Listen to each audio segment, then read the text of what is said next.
Thank you all for coming. Can you all hear me okay? Yeah. Yeah? Okay. So, are we ready? We're sitting comfortably? You got your seatbelts on, it's going to be a bumpy ride. And first of all, I want to thank you for deciding to come. not that you had a choice. Now, I don't really believe that, you know. We're not going to talking about the choices you have. We're going to be talking about the choices you make.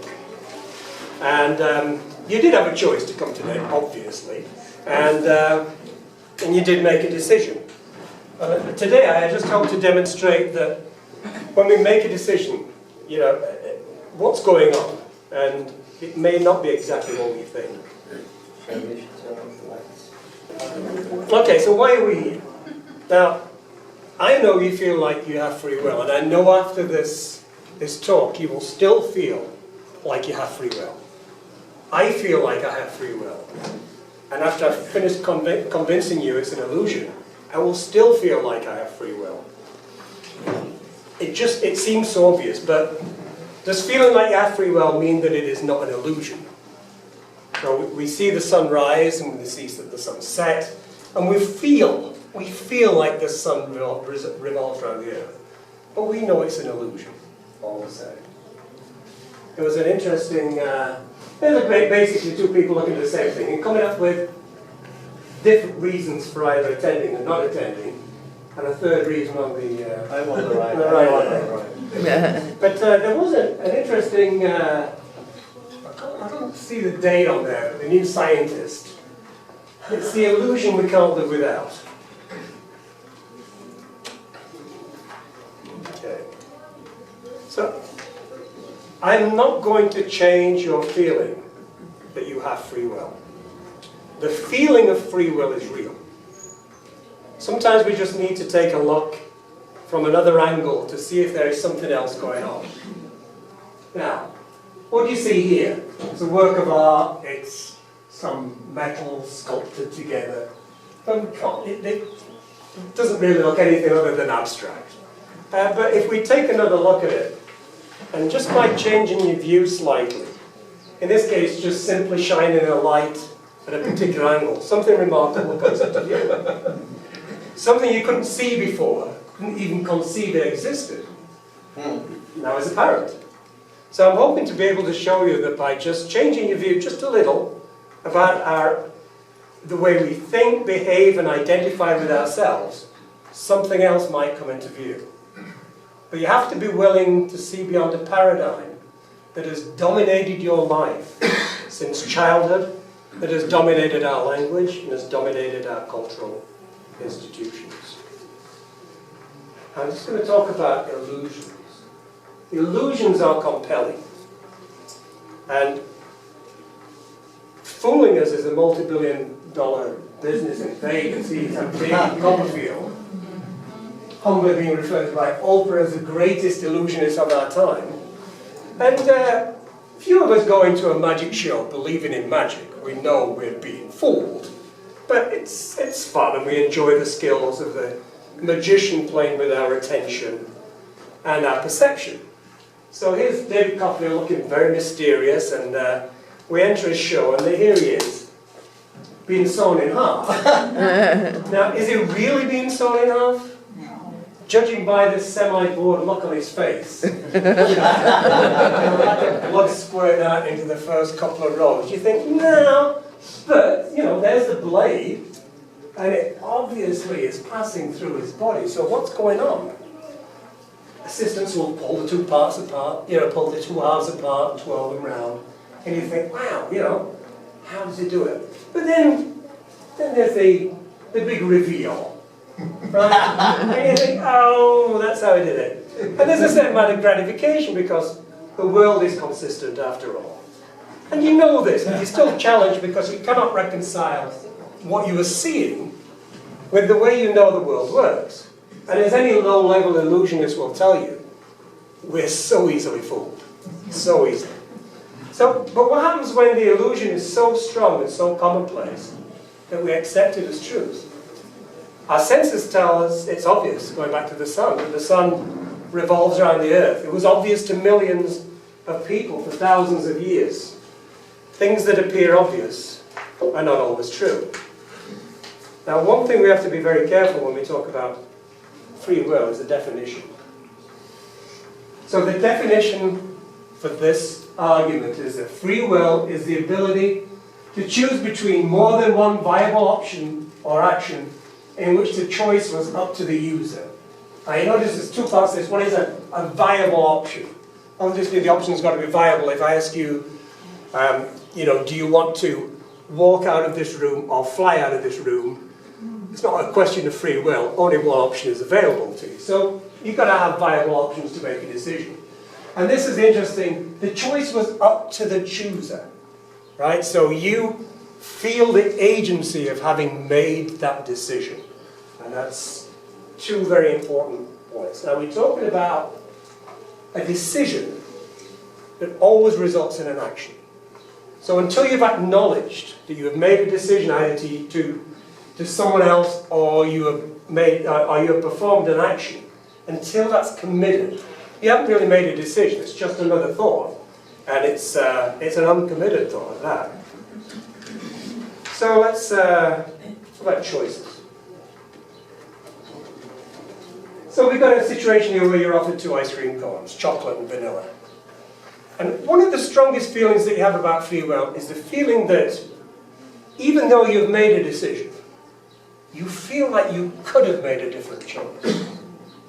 Right? That is quite a strong feeling. And sometimes this is followed by the caveat, if I had wanted to.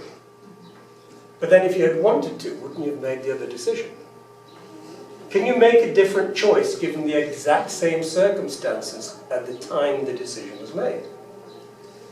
This sense that we could have made a different choice in an identical situation is one of the strongest parts of the illusion, and it will probably be the hardest to overcome. But you will see the basis of making a decision is a mental state of your brain at the moment of the decision that if it were possible to reproduce that mental state, you would always make that decision. It would be, to claim past decisions a variable is like saying, well, I would have made a different choice had I made a different choice.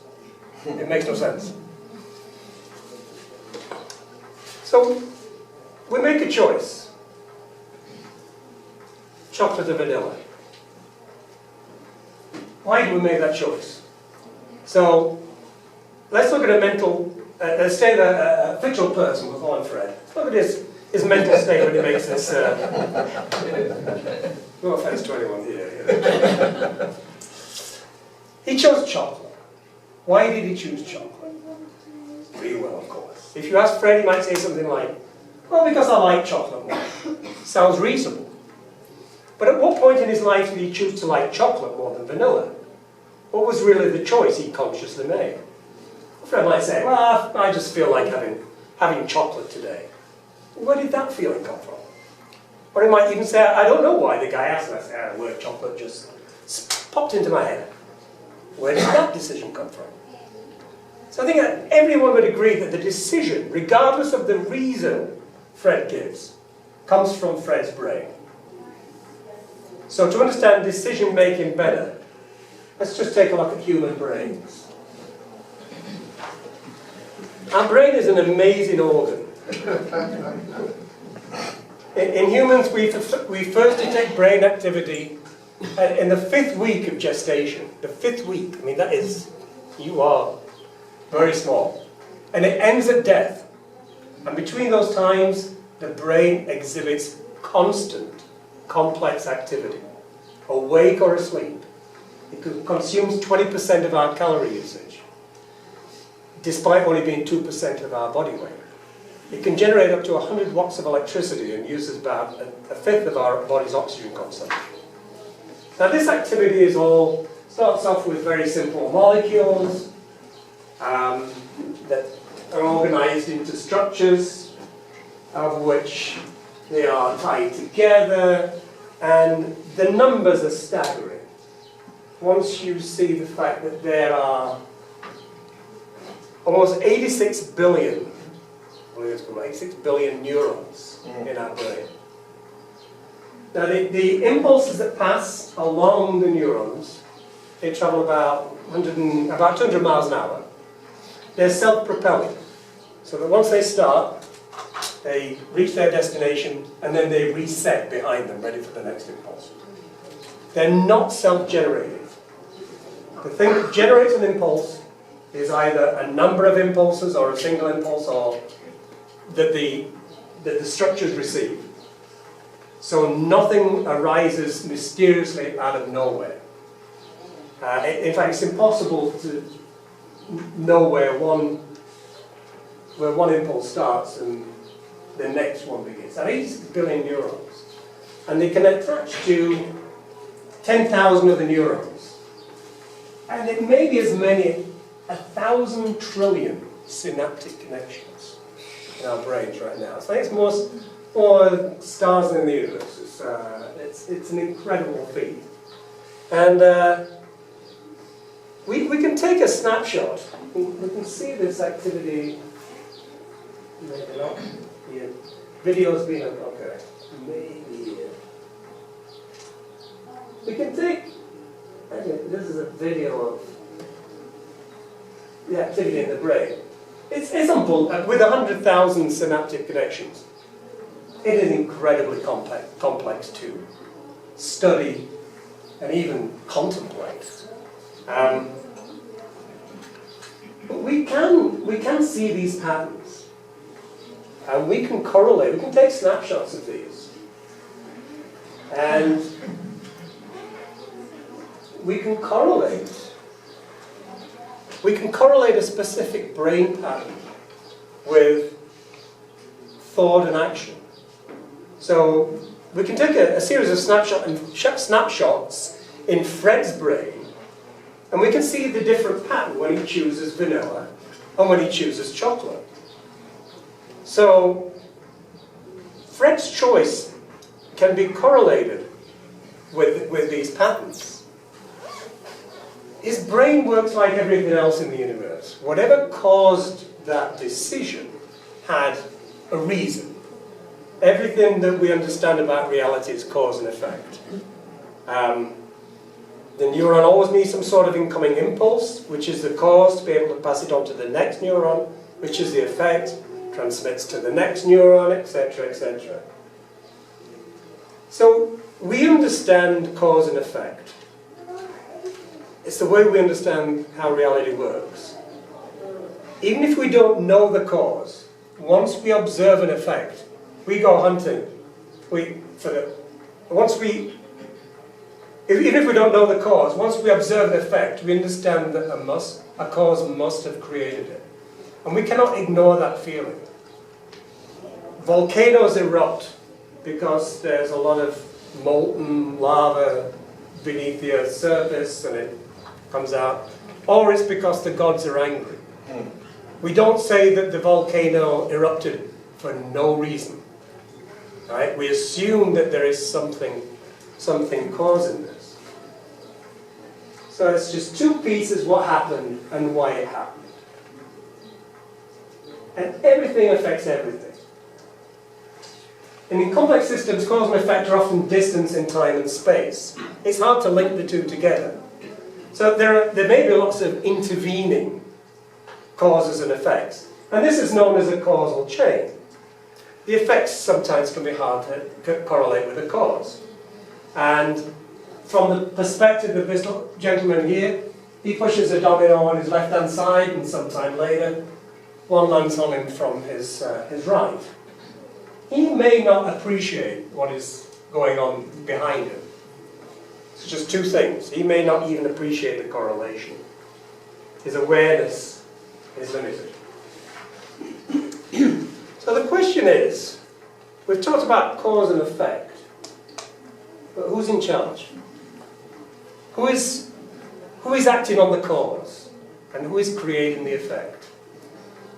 So another compelling feeling of free will is the sense that there is a sense of agency. I did it. I chose to do it. I was in control. I was responsible. I was the cause. But who is this I pulling the strings? Who's in charge here? Now we imagine ourselves living in our brain. in our brain to control our beliefs, our needs, our wants. We feel a conscious urge, and we feel we make this decision, and then we offload it basically.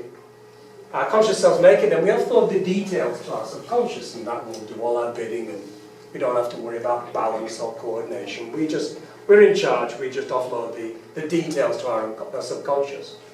And in the past, we attributed this to a homunculus, which I believe is a Greek word for little man. So we see this, he's watching, the eyes are connected to the TV and he has the speaker, and he's watching this and he's making all the decisions, and that's our identity.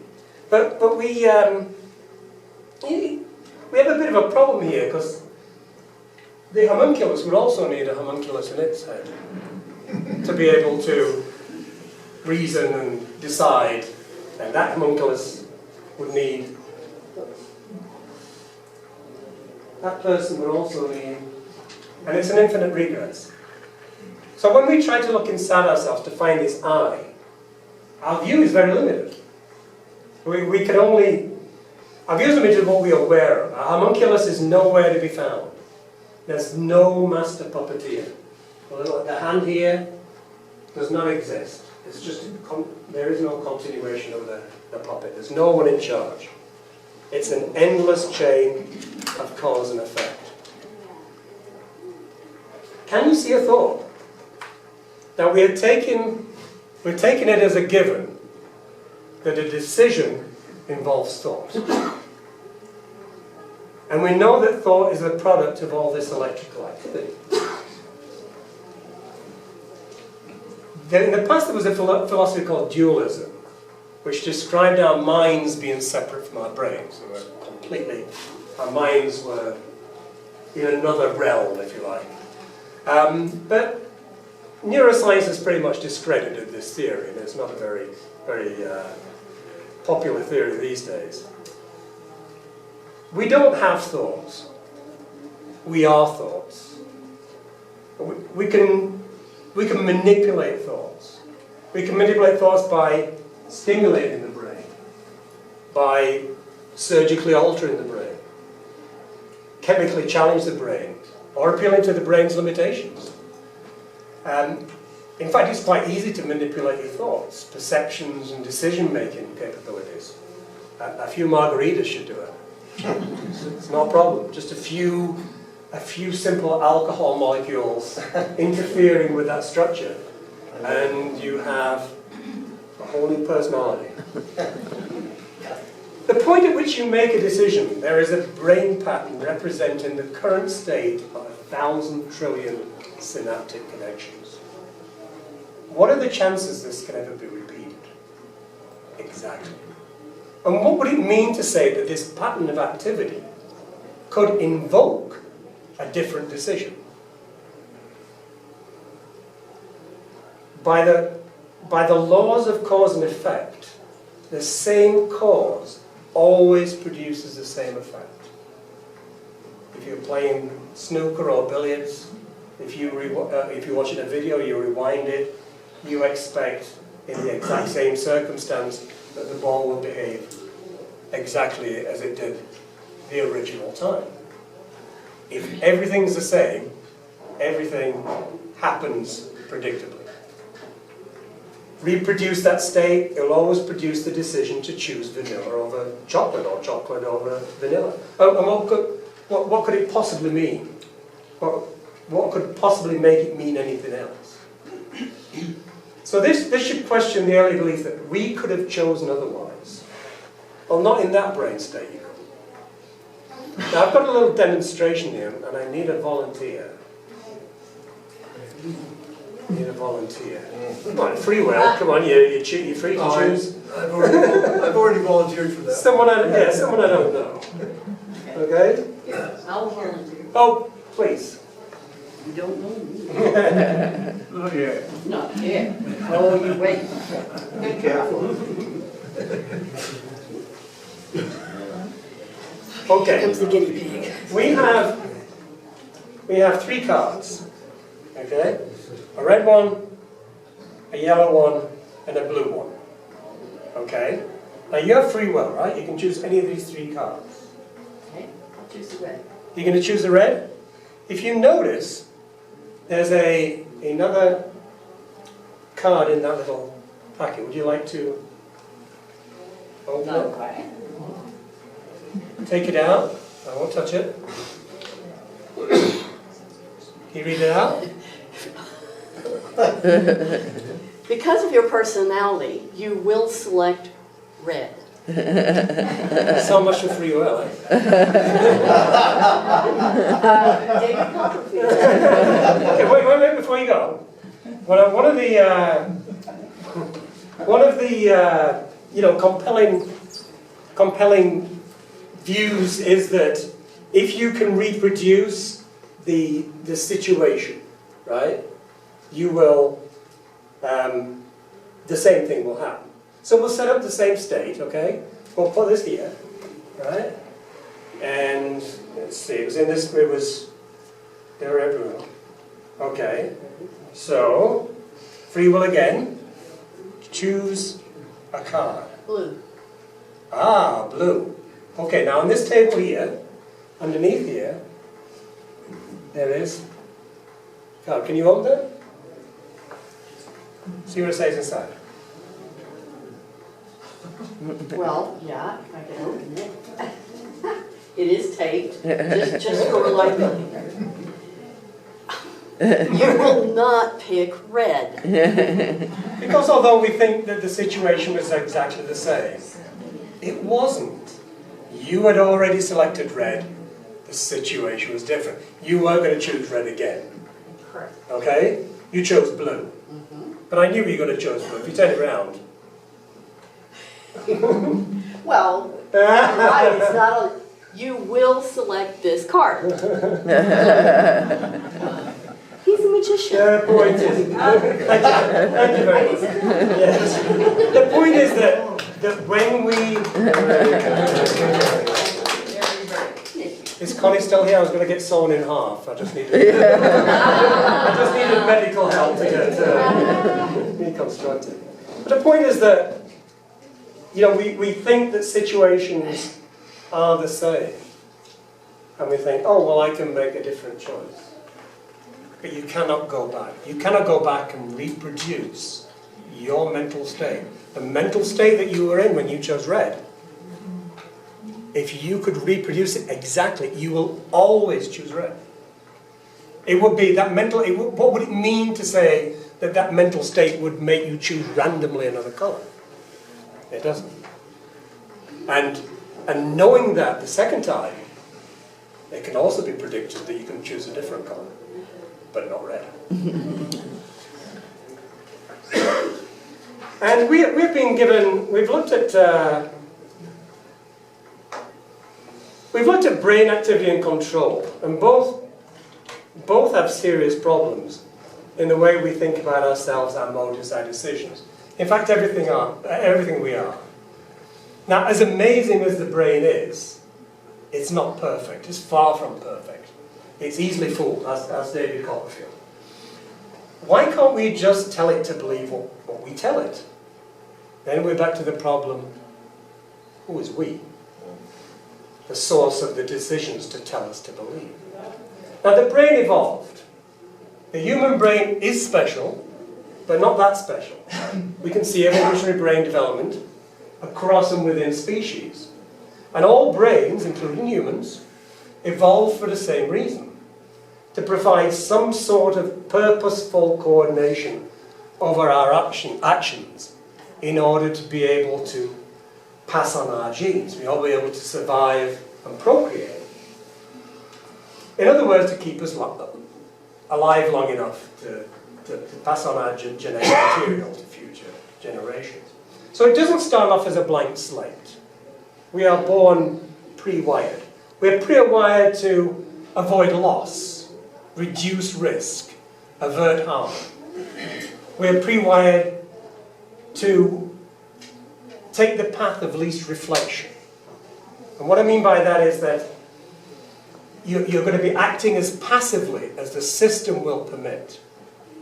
And this is necessary for our survival. We often we often have to make decisions faster than we can think about them. And we'll always take the path of least resistance or the most passive path. And it's pre-wired to believe in experience over truth. And to be honest, the brain is not really interested in the truth. It's only interested in its experience. I don't know how many have seen this this illusion. There's a comedian called Emo Phillips, and he said, I used to think that my brain was the most wonderful organ in my body. Then I realized who was telling me this. So, in reality, most of our lives are guided by our immediate experience, an intuitive sense of the world. What this means is that we can be shown some truth. We can verify that truth. And then without doubt, we can ignore it, predictably. And experience outweighs truth nearly every time. So this is an example. Well, you've seen this illusion. I'm going to flip to a video because I couldn't get the video to work in PowerPoint. But this grey here on the top and this grey here are the same shade. Do you believe me? No. No. Because experience says, in order to construct a 3D world, we make lots and lots of assumptions about shading, about angles, and so that's how we survive, that's how we interpret things. Remember, we've got two-dimensional images on our retina, which we've got to mix together, create 3D images. We look at edges, we look at shading, we construct this 3D world. But even if I can show you that this is true, and I can get back to here. Even if I can show you this is true, let's just say. So it's saying we're really the same. He takes a circle from the one, moves it up to the top, and it's exactly the same shape. Puts it back again, it's exactly the same shape. You look at it again, and you see that it's different. I hope I get back to the same point. We have seen that it's the same shade, and yet You still see a difference. Yeah. No, I still see the circle actually. Now I see the circle. You see the circle, but it doesn't make any difference. No. I mean, as far as the shade's concerned. You know it's true, but your experience will override truth. So when an illusion is so strong, it's difficult to accept the truth of the situation. And there's no stronger illusion than the illusion of free will. So free will appears logically incoherent from what we know about ourselves. In the 60s, yeah, neuroscience started to take a look at the issue of free will. Probably one of the most famous scientists was a Benjamin Libet. In the 60s, he had a friend who was a brain surgeon called Bertram Feinstein. And in doing brain surgery, they take part of the skull off. So if you're trying to find a tumor, or if you're trying to find maybe focus on pain nerves in the brain, you can't feel. If someone pokes you in the brain, you're not going to feel anything. So what the idea behind brain surgery is you take as little out as possible. So you have to see what you're going to destroy and try and leave as much intact as possible.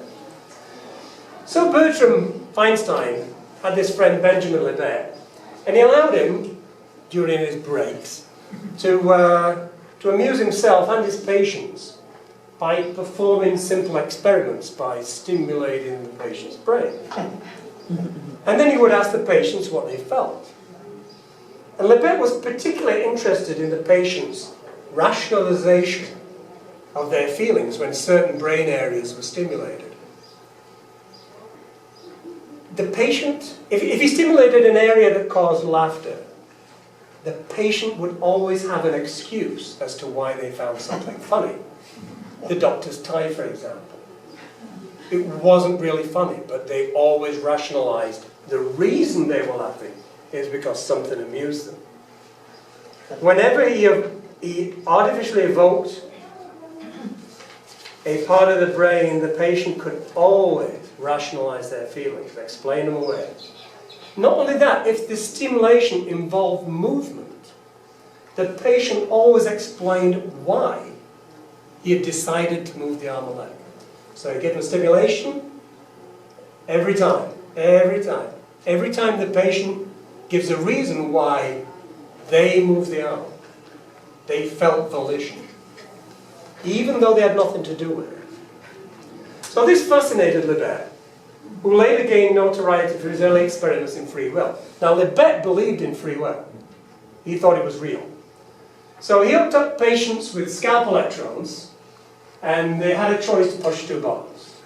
And there was a clock going in reverse. All they had to do was, at the moment they felt aware of the decision, they could note the time, press the button, and that was the experiment. Now, Rylett recorded the brain patterns before, during, and after decision making.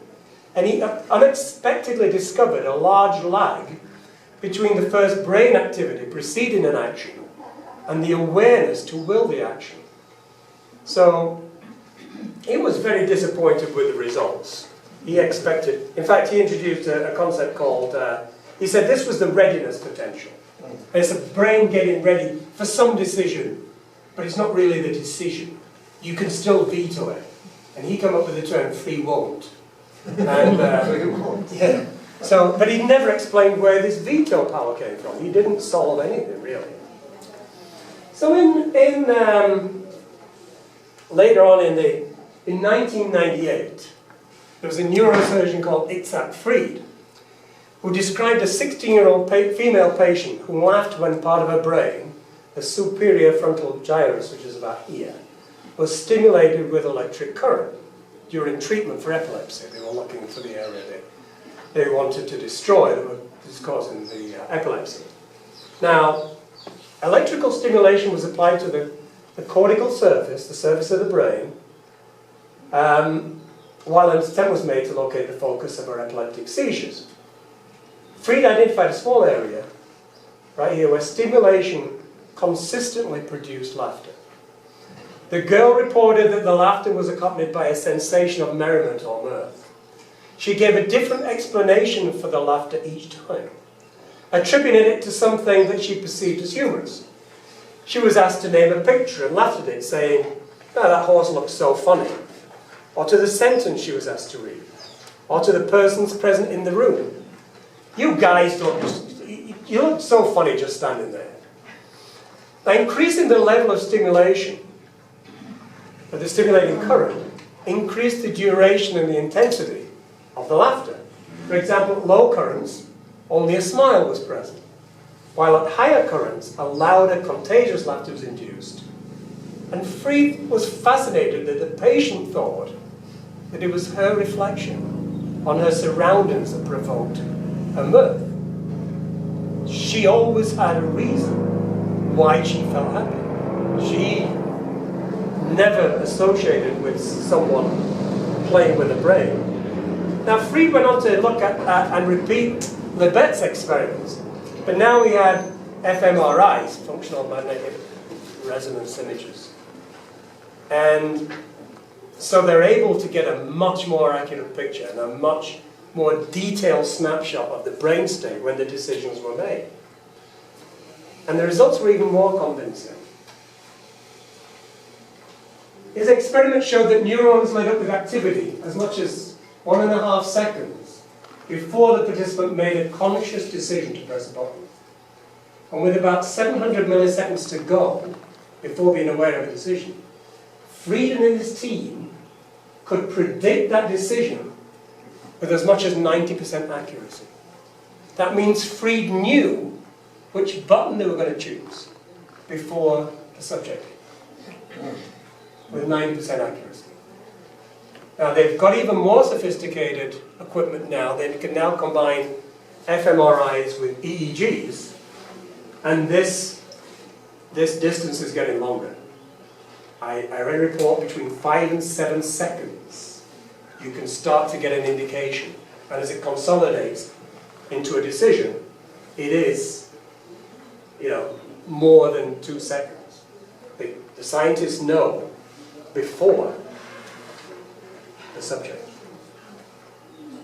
So, Rylett and Free's work, among many others, couldn't be reconciled with our top-down view of control and will. If the decision could be detected before the person was aware, then again the question has to be asked, who is making the decision? Now, before we could see some of the inner workings of the brain, our awareness was the only available tool for introspection, for determining what was happening behind the curtain. And as we've seen, this can be very untrustworthy. Our awareness tells us that we have a thought, and due to this thought, some action will be taken. We are very comfortable with cause and effect. We cannot conceive anything outside of it. It appears to us that the thought precedes the action. Not only that the thought caused the action. It seems logical until you consider Freed's and Rylett's work, where the decision can be observed, the decision to act can be observed prior to the awareness of the decision. Now, what does this mean when we can show a scientist can know what you're going to do before you do it? Now, this next diagram is a bit of a challenge. This is a representation in your brain, okay? Over here, we have, I'm not sure whether you'll be able to see it in the back, we have unconscious thoughts, unconscious action, unconscious communication. This is thoughts and actions that we're not aware of. And that's happening all the time in our body. We have no problem considering this. We're not aware. When a decision to something is made, you could be just shifting your weight on the chair because you just get a bit sore there. You're not really aware of it. You can't be aware of everything. There's just too much. There's just too much. So there's a lot of stuff going on here. And this perceptive filter is really the key to our awareness. Because whatever gets through there, we're going to perceive. Anything that doesn't is just taken care of without our awareness and without our knowledge. What consists the perceptive filter in a person? Brain, this is all represented, this is all mapped onto brain structures. So this is a logical representation of what physically occurs in your brain. So that perceptive filter is not, some oblong in your brain. It's a question of structures, but there is some structure that is deciding what goes through and what doesn't. Is it based on any value or ethics or moral decision? The amount of information that's coming to us and that we have to deal with is phenomenal. When you think about what's in your visual field, when you think about everything you're listening to, every sense, every thought that's bubbling up, your brain, you would be an absolute mess if you tried to focus on everything all at once. So we obviously know there has to be a filter. And I would say the filter is what is important to us, especially in terms of the way we're pre-wired to survive. Okay? So we have to make a decision, okay? We have to decide between chocolate and vanilla. This is all going on in here. We're not really aware about it to begin with. And so a decision is made. Right? Decision is made unconsciously, we're not aware of it. The first thing that happens is the path for the unconscious thought and the unconscious action now go to our awareness. First thing it does is go to our conscious thought. It arrives there first. We become aware of the decision. It hasn't reached the conscious action yet. Right? So at this point, this is time going this way. Our unconscious thought has reached our conscious thought. We said, oh, we've made a decision. And later, the action occurs. Right? A little time after, as much time after the conscious thought. Now, we are not aware of this. All we know is that a conscious thought arrived, a little ways later, a conscious action occurred. So we create the path between the action and the thought. And that is the experience of free will.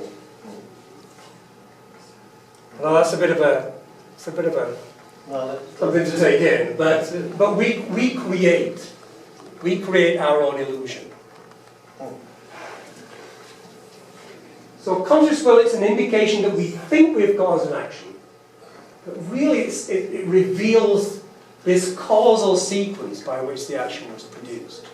Now this is in line with Rylett and Freed's work, because they are detecting, they're looking for the decision here. They can see it. The conscious thought is the time that they perceive that they are aware of this decision, and the action is the time when they press one of the buttons. So this model fits perfectly well with Freed's and Rylett's work.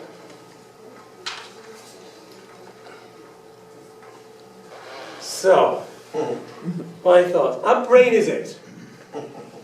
There's no evidence for anyone or anything else external to the brain that is pulling the strings. Do we make decisions? Of course we do. Did you decide to come here today? Of course you did. You all make decisions. At this moment your body is controlling insulin levels based on blood sugar levels. Would you describe that as a choice? Your body is making lots of decisions on your behalf. Now let's get back to Fred and his decision to have chocolate ice cream. Where did that decision originate? The very fact that he likes ice cream and chocolate in particular is due to a complex set of factors, including his genetics, the culture he grew up in, his personal experience with ice cream, perhaps even a past regret of not having chosen chocolate. If we attribute it in part to his genetics, then that goes back to his parents and to their parents before them, and back to an evolutionary path that created humans with a taste for sweet and creamy things, and with the ability to make a frozen dessert that is sweet and creamy. In other words, Fred's decision to have chocolate ice cream is part of a cause and effect chain that goes back well beyond the point where we could possibly be able to trace it. I can try and explain what is happening to Fred and his decisions, but our language will limit this, and we might end up just confusing things. We talk about my thoughts, using my as a possessive pronoun. So it implies that someone is in possession of them. It fits very well the homunculus. They're my thoughts. But who? The ghost in the machine? And it's here where we run into problems. It seems so natural to say my thoughts that we never give the possessor of them a second thought. In fact, we never give them a first thought. But it shapes our understanding. How could it not? How can we understand this claim that our sense of self emerges from our brain activity and our thoughts? We are just, there's thoughts bubbling up all the time, and our sense of self is an emergent property of those thoughts.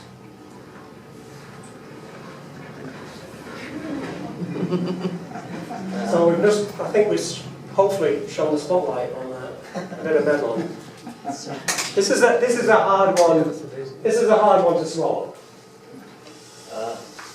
But the idea of free will implies that we do, in fact, have conscious control. You'll get the title in a minute. The idea of free will implies that we do have, in fact, conscious control over our decisions. It implies that our conscious sense of self can step outside this cause and effect chain going on in our brains and create a new effect that had no direct cause. And that, as all we know, every effect has to have a cause. We can find that cause in our preconscious thoughts. Rylett and Freed demonstrated that quite well. It is only our personal sense of plucking the effect from thin air, our decision from thin air, that gives us a problem. It is this sense of personal agency that gives us a feeling of moral quality to our decisions. Good decisions, bad decisions. They are the root of personal responsibility. We credit ourselves with the good ones and blame ourselves for the bad ones. But of course, our decisions don't really matter much when it comes to choice of ice cream. It's only when we get into the areas of moral decisions that it matters whether or not we truly have free will. And I'm going to demonstrate why I think it's important that we understand it's an illusion. Can we hold someone responsible for their morally questionable choices if they truly have no alternative but to make those choices? And what do I mean when I say they have no alternative? Well, consider this. Nobody has a choice in their time and place of birth, their race or gender, their physical characteristics, family traits, genetic makeup, their family's socio-economic situation, their childhood environment, their political and religious influences. Day in and day out, moment by moment, these forces, internal and external, shape who we are and affect how we continue to interact with the circumstances of our life. All of them started outside of our control, and many continue to be out of our control. It seems luck has played a big part in our life. Now, all these events, influences, and characteristics will have shaped and will continue to shape your character. Behaving and making decisions in line with your character is not a conscious thing. You don't have to check some moral checklist when you decide something. You will generally behave in line with your character. In fact, it will be so out of character to behave in any other way that those moments are quite remarkable. We say, oh, that wasn't like me.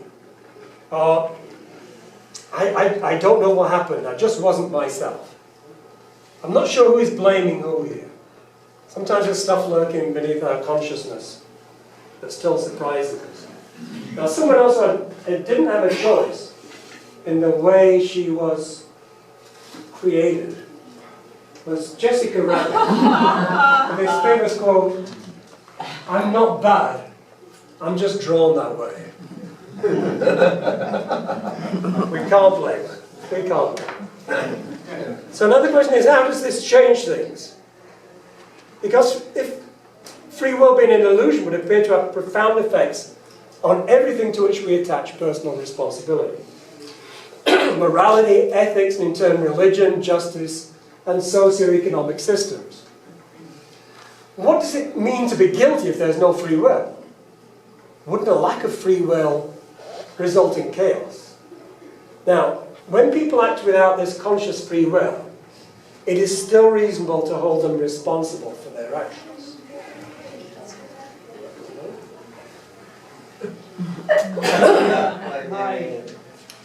Because doing so can increase desirable social behavior and decrease undesirable ones.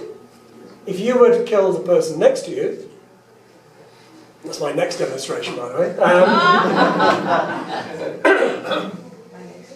Despite the unfortunate set of circumstances that led you to this, it would still be a good thing to remove you from society, especially for the person sitting on the other side. But the point of their responsibility is then based on social concerns, not on ideas of evil or blame. And attaching vengeance to punishment would be meaningless. It would just be unfortunate that you inherited the genes, or the upbringing, or whatever other circumstances created you at that particular moment when a decision was made to kill someone. So homosexuality is still debated as to whether it is a choice. The numerous documented cases of suicides of gays unable to handle their situation calls into question whether their choice can be willed away. If homosexuals were free to choose to be attracted to the opposite sex, why wouldn't they have done this in times when it was illegal and considered a perversion and a mental illness? All they would have to say to themselves is, oh, I've got free will, I will change my point of view. I'll change the gender to which I'm attracted to. And of course, We all appreciate that that will be impossible. And at first glance, free will also seems to be drastically at odds with our notions of religion. Well, at the back there's Moses with the Ten Commandments saying, God saying, you realise, of course, that these imply free will.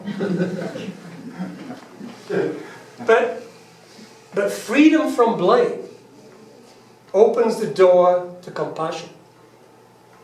A senior clergyman at St. Paul's in the 16th century in London, John Bradford, once famously said, "There but for the grace of God goes John Bradford," in reference to a group of prisoners being led to their execution. This expression of humility is understood as a recognition that the misfortune of others could easily be one's own, if it weren't for the blessing, kindness, luck bestowed on us by fate or the divine. We now paraphrase the statement, quite readily substitute ourselves in the place of John Bradford. There, for the grace of God, go I. And the church has a long history of reconciling scientific discoveries with their theology. Pope Pius XII in 1951 stated that the Big Bang Theory was not in conflict with the Catholic concept of creation. Pope John Paul II stated in 1996 that evolution was more than a hypothesis and was reconcilable with church doctrine. The importance of self-control can survive quite happily without our need to believe in free will. Hence the recognition that free will, conceived as an illusion, is not nearly as distressing as it first seems.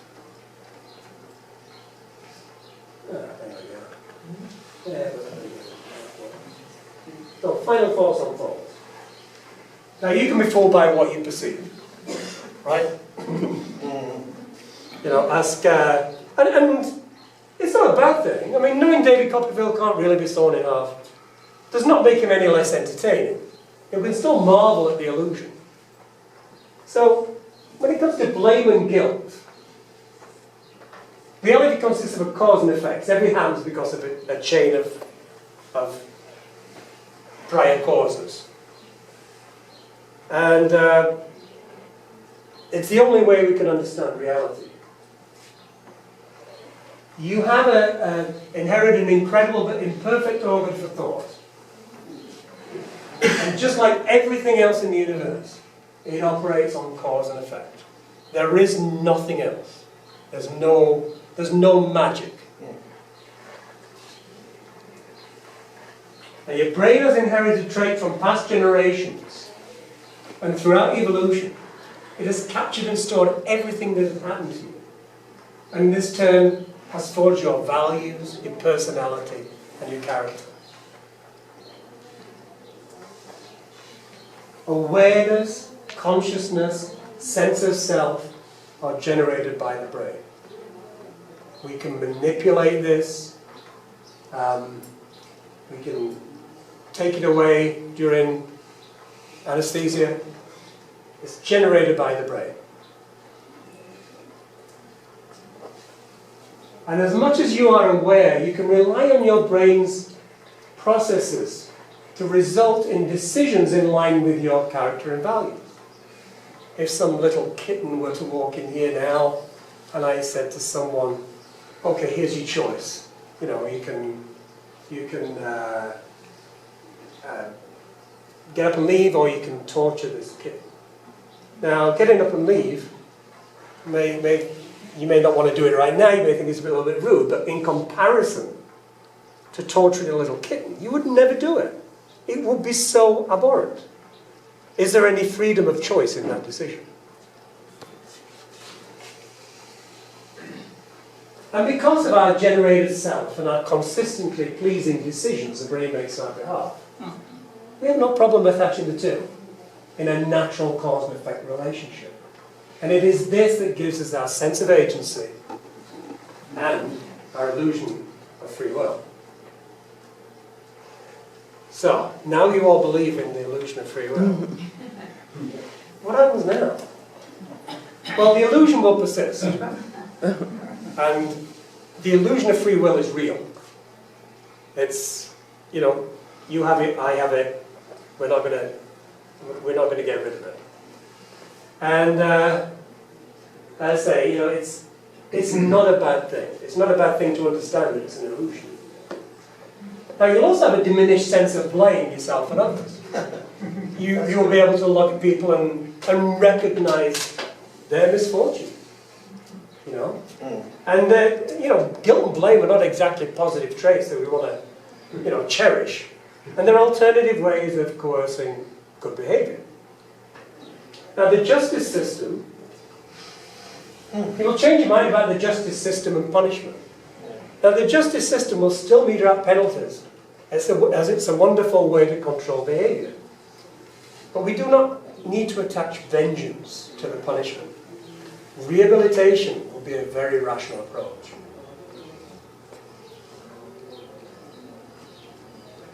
You might even appreciate your luck at gaining your success and have compassion for those not fortunate.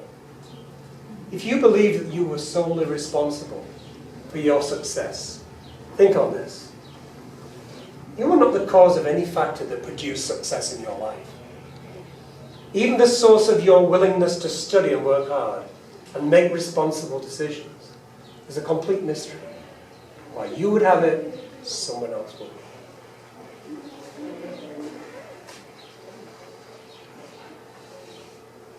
You have a renewed appreciation of how awesome existence and reality really is. And you'll still be able to choose between chocolate, vanilla, or ice cream.